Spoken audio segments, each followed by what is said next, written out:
the deputy speaker. I think about that time I was assistant minister in the Ministry of Works, Housing and Fiscal Planning, either serving under late ministers Justice Oletipis or Ken Matiba, I can't remember. What I remember though is when our firstborn son arrived, Ken, that was in 1986. Kenneth Matiba flew all the way to London, because he was my minister, and went to what I think it still is called Mother Care, and bought a baby, what is it, tumeweka watoto hapo. Akaibeba yote mpaka hiyo. So that's how Kennedy was put in that one, and he became a big man. We thank God for life, but then God also has put in our hearts the need to do something during our generation to save this land. We used to think it was a normal thing, service, because it is very clear in my mind, and this is my advice to political leaders: unless the Lord has called you to it, you find it very difficult. Therefore, for me, it's a calling, and that's why we keep at it, even though sometimes the going becomes extremely difficult, very, very difficult. And you want to say, hey, is it really God's calling? When I first ran in 1983, I was not even married to my wife, Pauline, but she had faith and she went and registered as a voter in Kitui North, while she was from Kitui Central. She had that faith because I had communicated. By the way, before we got married 40 years ago, we had a courtship of 13 years. So that's why I tell young people, you can wait. You can wait. You don't have to be in a hurry until the Lord tells you this is what He wants you to do. So as I share that story with you, I also realize we are not operating in a vacuum. We as a nation are at a crossroads. And if you look at it, it's not just Kenya. I know that Mama Kiki is from royalty in Uganda. Those signs of Tororo in Uganda. Is it Toro? Not Tororo, which is it? The other side, near the Ruwenzori, Suku.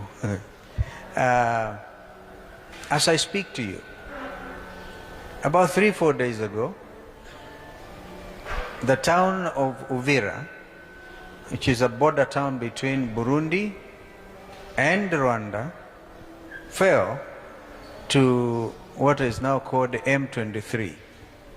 It's a militia group that is operating within the DRC and has brought a lot of tension between two countries, the Republic of Congo and Rwanda. And now the headline is, this is in the East African, one of the publications called the East African, that a conflict with all the trappings of a regional conflict. And so, because it has already brought in DRC and Rwanda, but very easy for Uganda to be enjoined. Burundi is already enjoined. Tanzania by extension. Kenya, of course, by extension, because President William RUTO allowed the M23 group to come and get established here in Nairobi when they formed the River Congo Initiative. The River Congo, they call it initiative, but it is really an attempt to topple President Felix Tshisekedi of the DRC. So we are already engulfed. To our eastern gate, we have Somalia, always in difficulty for a long time, since 1991, when I was foreign minister then. About that time, I hadn't become, yes, I was foreign minister, I think. I hadn't become foreign minister, became foreign minister in 1993. And I remember sitting with the late General Aidid, who fled. He didn't flee. The one who fled was the person who was overthrown and flew across our border in Mandera, came all the way, Siad Barre, and was held in the hotel we call Safari Park Hotel. And the conflict in in Somalia took root. Since that time, a lot of young Somalis who have been born have never gone to school. All they know is a weapon called AK-47. The Russians invented a very dangerous weapon. I think it's named after the inventor Khrushchev, somebody, AK-47. That is one middle-level weapon that has caused havoc in our region. Of course, we had the G3s.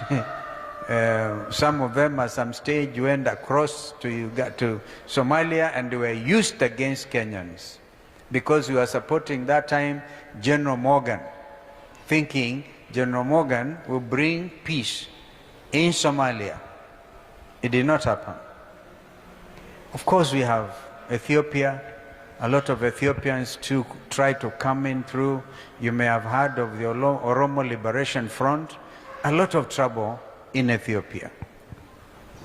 Eritrea has been seen like a very difficult neighbor. I see they have even withdrawn from the regional organization called IGAD, for which I personally worked very hard in Djibouti when we wanted to bring the development in our region. So this country called Kenya, is it described, Madam Bishop, in the book of Isaiah, the rivers, the land beyond, the land beyond the rivers of Abyssinia? Kenya in the Bible is not specifically mentioned, like countries like Libya, or a little island country called Cyprus, where in the little town of Paphos, because I know about Cyprus, I spent a year there for postgraduate work, and that is where Apostle Paul met with the witch, Jesus. What was the name?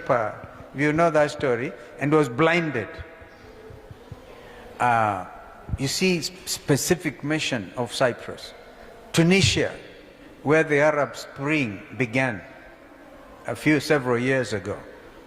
And of course Ethiopia, a country that was never colonized, and the home of who went to visit King Solomon?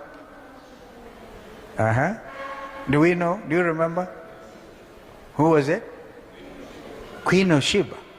Queen of Sheba. That country is so biblical, Ethiopia. So we are in the neighborhood of Ethiopia. But we became independent in 1963. 2 days ago, we were 62 years into our independence, political independence.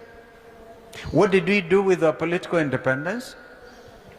We all know, over the years, political assassinations, intolerance, tribalism, and the culmination of the whole thing is massive youth unemployment. And then, lo and behold, some sections of the church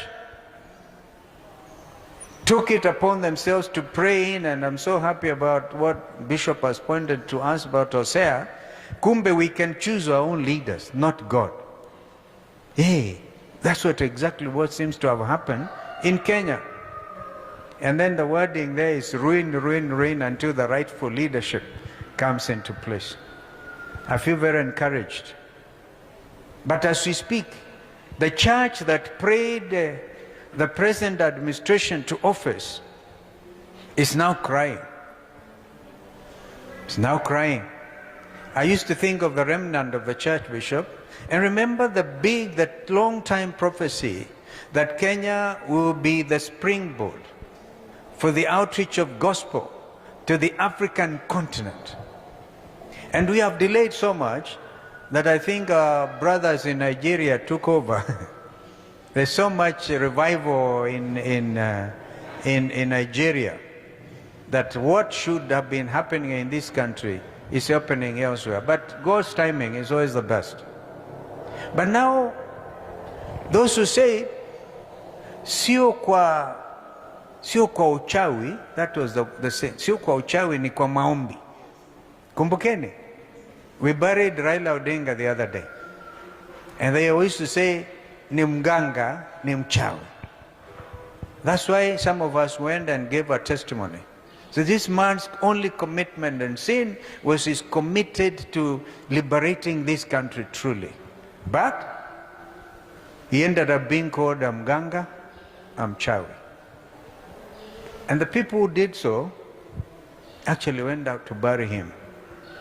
And you can see a lot of drama going on around who is inheriting the spirit of Raila. Raila will sleep in peace or whatever, who faces God the best way he can, because we all are subject to God's judgment after we exit the stage. But the church that prayed, because I remember both the president and deputy that time say they were prayed into office.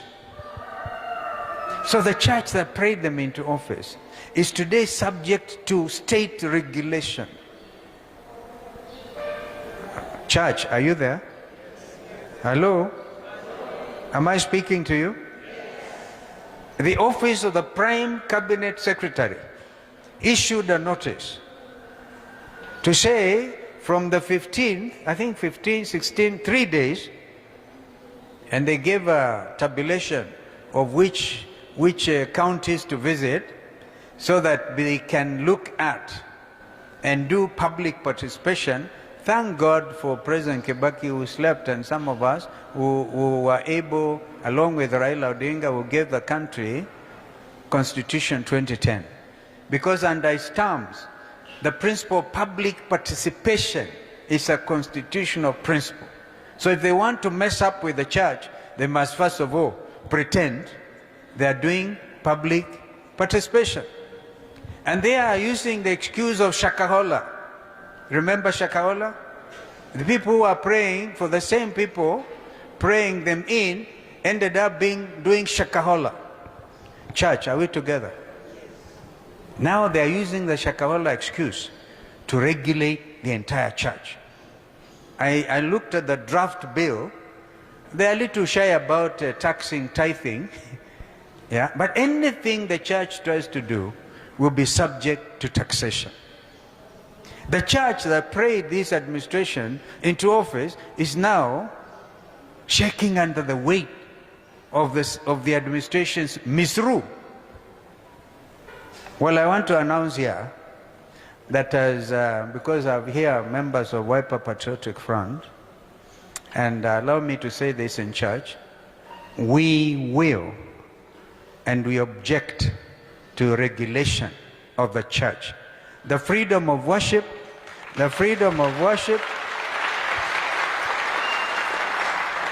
remember some of these friends were opposed to this constitution, but we went ahead and got Constitution 2010, which now guarantees the freedom of worship.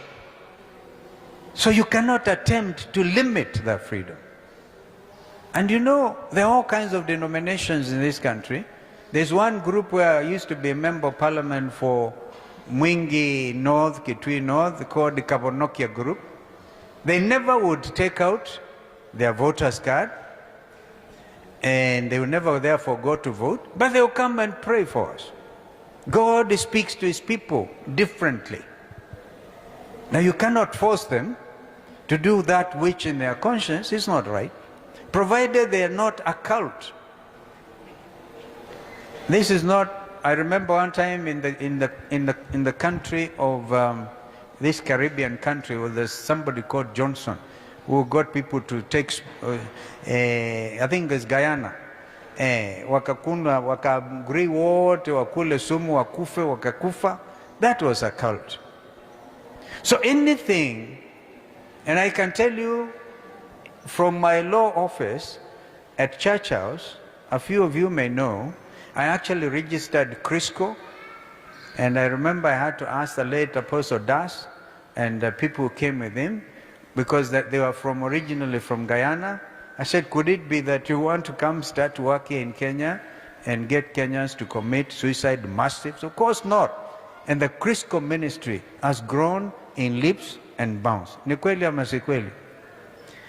Archbishop Arthur Kitonga could not be allowed to register that time. And I'm sure all of you here will know Archbishop Arthur Kitonga. Redeemed Gospel Church. It was I registered it as Redeemed Gospel Inc. Not a church, but a company limited by guarantee. It has grown in leaps and bounds. Because you see, all we needed to do is get those documents from the US, wherever, and put them through the registrar of companies.